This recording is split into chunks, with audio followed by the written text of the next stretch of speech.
آج ایک اور درد کی داستان کے ساتھ آپ کے سامنے۔ کام سے تھکا ہارا جب وہ واپس آیا تو جسم میں شوز اتارنے کے بعد اتنی طاقت نہیں تھی کہ بیٹھ کر کھانا کھا پاتا۔ بستر پر لیٹتے ہی آنکھ لگ گئی۔ تھکاوٹ سے چور وجود نے اجازت ہی نہیں دی کہ کچھ دیر بیٹھ جاتا، پانی پی لیتا، کھانا کھا لیتا۔ آنکھ لگنے کی دیر تھی کہ کچھ ہی دیر میں اس کے فون پر رنگ ہوئی۔ اپنے ملک سے، اپنے دیش سے کال تھی۔ دیکھا تو گھر سے کال تھی۔ اس نے اگنور کیا کہ بعد میں کر لوں گا۔ کچھ دیر بعد پھر کال آئی، اس نے پھر اگنور کیا۔ پھر جب تیسری بار کال آئی تو وہ اگنور نہیں کر سکا۔ پریشان ہو گیا کہ بار بار کال آ رہی ہے، کوئی تو وجہ ہوگی۔ اٹھا اور اٹھتے ہی کال ملا لی۔ دوسری طرف چچا زاد بھائی تھا۔ بولا، بھائی تمہاری والدہ اب اس دنیا میں نہیں رہی۔ اور ایک خاموش سی چیخ فضا میں بلند ہوئی، ساتھ ہی فون ڈسکنیکٹ ہو گیا۔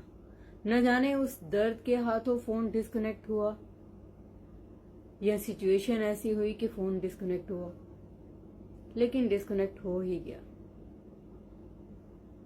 آنکھوں کے سامنے اندھیرا چھا گیا، لگا کہ ابھی دل پھٹ جائے گا، ابھی دم نکل جائے گا، لیکن ایسا کچھ نہیں ہوا۔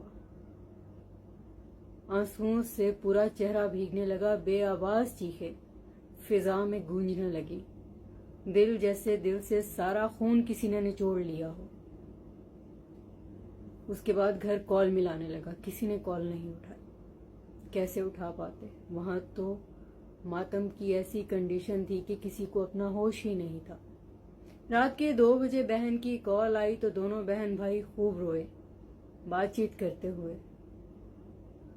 ساری بات سننے کے بعد ایک جملہ جو دل پر بوجھ بن کر اٹک گیا۔ بہن نے ماں کی ساری بات بتائی، اور وہ ایک جملہ یہ تھا کہ تمہیں بہت یاد کرتی تھی۔ سالوں گزر گئے، کچھ عرصے بعد کاغذات مل گئے، لیکن جب تک کاغذات ہاتھ میں آئے تب تک پردیس میں رہتے ہوئے اپنا سب کچھ لوٹا چکا تھا۔ جہاں ماں باپ چھوڑ کے آیا تھا وہاں ماں باپ نہیں رہے تھے۔ بہت سارے رشتے زمین بوس ہو چکے تھے۔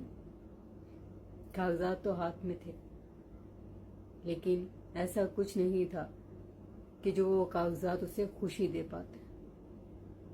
ہائے پردیس، آتے ہوئے سب کچھ چھوٹ گیا، اور یہ پردیس اس کا سب کچھ لوٹ گیا۔